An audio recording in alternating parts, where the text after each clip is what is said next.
మన ప్రభువును ప్రియ రక్షకుడునైన ప్రభువైన యేసుక్రీస్తు నామంలో ప్రియ స్నేహితులందరికీ నా వందనములు.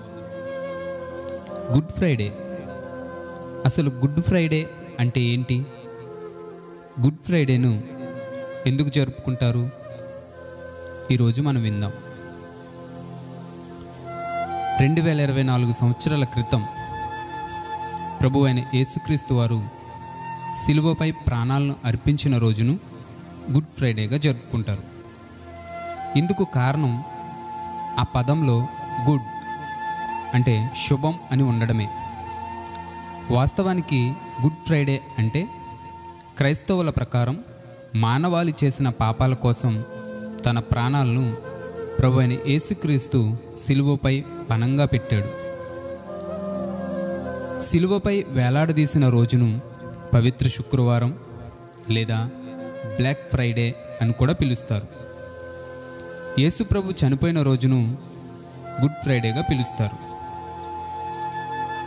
ఈ గుడ్ ఫ్రైడే రోజు క్రైస్తవులు ఉపవాసం ఉండి దేవుణ్ణి తలుచుకుంటూ ప్రార్థనలో గడుపుతారు. శత్రువులను కూడా ప్రేమతో క్షమించాలని సూచించాడు ప్రభువైన యేసుక్రీస్తు. ఈ రోజునే చర్చిల్లో ప్రత్యేకమైన ప్రార్థనలు చేస్తున్నారు. గుడ్ ఫ్రైడే అనే పదం గాడ్స్ ఫ్రైడే అనే పదం నుండి వచ్చింది. ఇజ్రాయేల్ నజరేతు పట్టణానికి చెందిన యేసుక్రీస్తును అక్కడి ప్రజలు క్రైస్తవుల ప్రేమమూర్తిగా, లోకరక్షకుడుగా కొలుస్తారు. ఇది నచ్చని యూదా ప్రవక్తలు, మత పెద్దలు కలిసి ప్రజల్ని తప్పుదోవ పట్టిస్తున్నారని, తానే దేవుడి ప్రతినిధిగా ప్రచారం చేసుకుంటున్నాడని తప్పుడు ప్రచారం చేస్తారు. ఎలాగైనా యేసును హతమార్చాలని చక్రవర్తిపై మరింత ఒత్తిడి చేసి సిలువ వేసే వరకు తీసుకొస్తారు. ఓ తండ్రి, వీరిని క్షమించు, వీరేమి చేస్తున్నారో వీరికి తెలియదు అంటూ యేసుక్రీస్తు 7 మాటలు మాట్లాడి ప్రాణాలు వదులుతాడు. అందుకే యేసుక్రీస్తుకు జ్ఞాపకంగా క్రైస్తవులు గుడ్ ఫ్రైడేని జరుపుకుంటారు. ప్రపంచవ్యాప్తంగా గుడ్ ఫ్రైడే రోజున ఒక్కొక్కరు ఒక్కొక్క పద్ధతిని పాటిస్తారు. కొందరు చర్చిల్లో ప్రత్యేక ప్రార్థనలు జరిపి ప్రార్థనను ముగించేందుకు సూచనగా 33 సార్లు చర్చి గంటను మోగిస్తారు.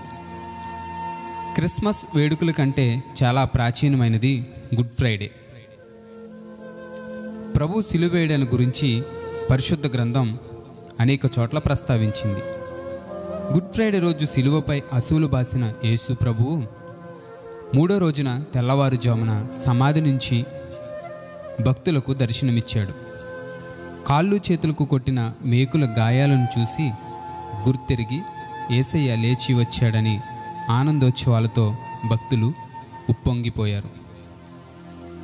నేటి శుభ శుక్రవారం గుడ్ ఫ్రైడే రోజున అనేక మంది క్రైస్తవులమైన మనమందరము దేవుని సన్నిధిలో ఆత్మతో సత్యముతో దేవుని సన్నిధిలో ఆయనను ఆరాధించుదాం.